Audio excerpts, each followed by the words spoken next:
당신 미친나. 이 부산 내려와. 꼬아기잖아 오늘 전부 다. 아, 죄송합니다. 선생님! 119 불러 119. 네. 자, 이 남성과 통화를 하던 이 상담원이 실신하는 그런 상황까지 저희가 들어봤는데, 자, 녹취 속의 이 남성이 도시가스 콜센터에 수백 통씩 전화를 했다고 하는데 왜 전화를 한 겁니까?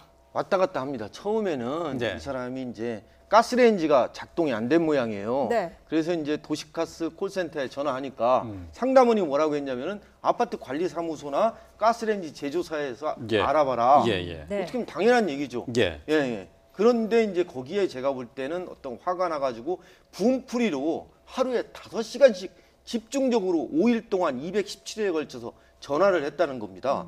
말도 안 되게 가스가 새가지고 아이가 죽을 뻔했다. 네. 예. 막 이런 얘기까지 하면서 상담원을 괴롭히기 시작한 거죠.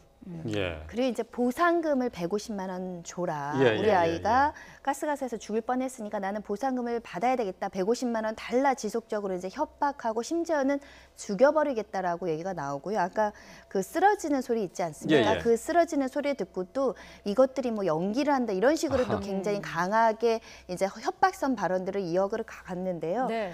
200회 이상이라고 합니다. 하루에 5시간씩 전화를 한다는 건 사실 업무가 마비될 정도의 수준이기 때문에 이 그 상담원들이 부산으로부터 오는 콜센터 번호만 지켜도 정말 심리적인 충격을 받아서 아. 놀랄 정도였고 실제로 실신했고 네. 어느 사람은 정신과 치료를 받고 있고 예.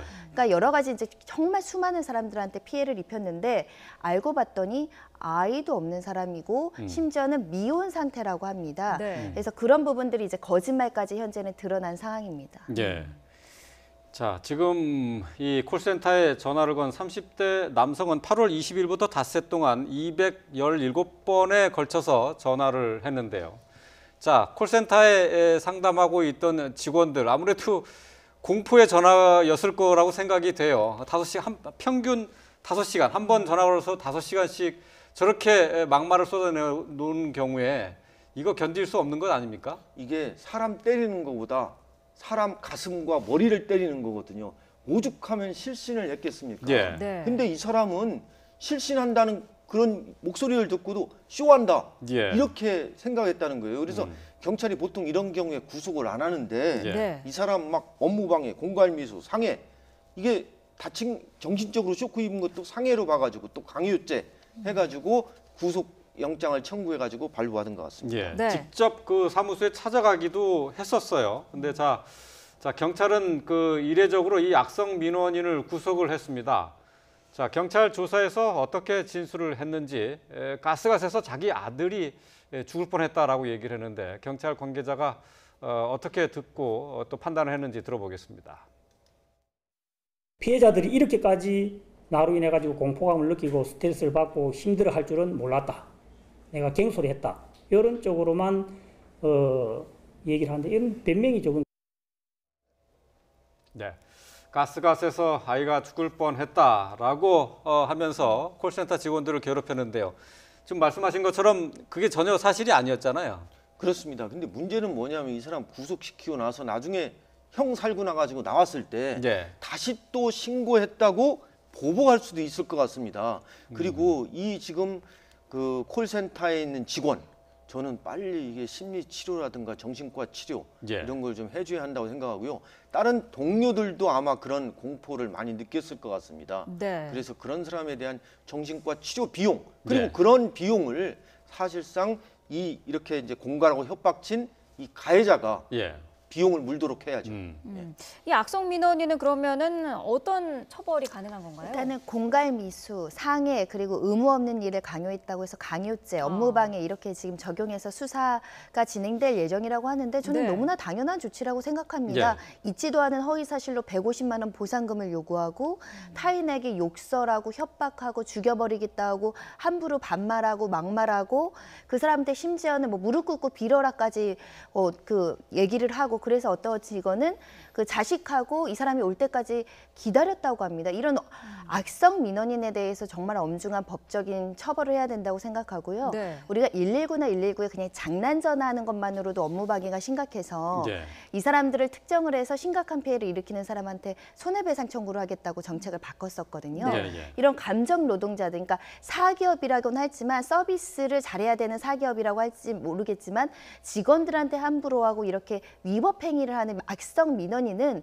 회사 차원에서도 굉장히 강하게 대처를 해야 될 것으로 보이고 말씀하신 것처럼 민사소송도 꼭 해야 될 것이라고 저는 생각이 듭니다. 예. 네. 근데 콜센터에 이런 악성 민원 전화가 오면은 제가 볼 때는 끊을 권리도 줘야 한다고 생각합니다. 예, 우리가 예. 민원 전화 친절하게 받으라고 하지 않습니까? 그렇죠. 이런 예. 악성 전화 같은 경우는 끊고 또는 지금 이 전화 녹음되고 있습니다.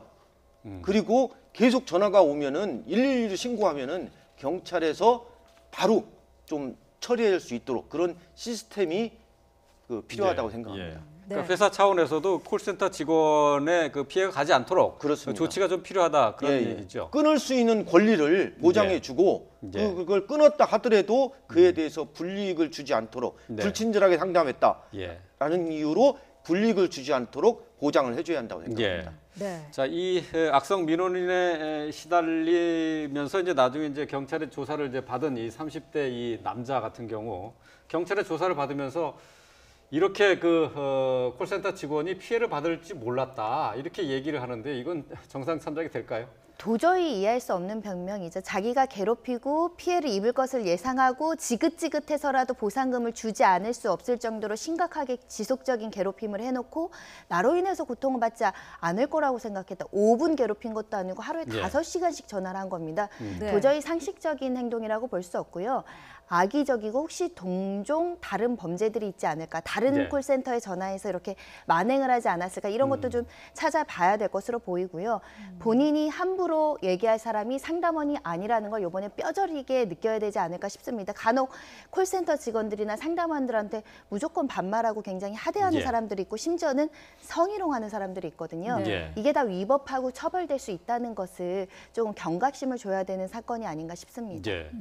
혹시 지금 지금 변호사 사무실에 계시니까 혹시 이런 식의 그 악성 민원 때문에 고생한 사람들 피해자들이 하러 오는 경우도 좀 있습니까? 그러니까 업무방해예요. 그러니까 예를 들면 예. 뭐 물건을 샀는데 뭐 우리가 인정할 수 없는 하자가 있다고 해서 좀 과다한 어떤 보상을 요구한다던가 반품을 네. 요구하면서 업장에서 소란을 피우는 행위 때문에 이제 상담하는 경우들도 많은데 예. 혹시 잘못 대처할까봐 잘못 대처해서 소문이 날까봐 이제 사기업 업주들은 조금 조심하는 경향이 있습니다. 그걸 또 이용해서 악성 민원인들이 더 활기를 치는 부분들도 있는데 이럴 때 사실은 조금 더 매뉴얼을 정해서 악성 민원인을 제대로 걸러서 회사에도 피해가 없고 직원들도 피해가 없도록 해야 되지 예. 않을까 싶고요. 네. 다행히 국회나 정부에서도 법률을 개정을 해서 이 감정 노동자들의 정신적인 피해를 산업재해로 인정을 하고 즉시 업무에서 배제시키고 치료 지원이라든가 상담 지원이라든가 이런 제도적인 개선을 한다고 하거든요. 네. 이런 제도적인 개선이 있어도 결국은 사업주가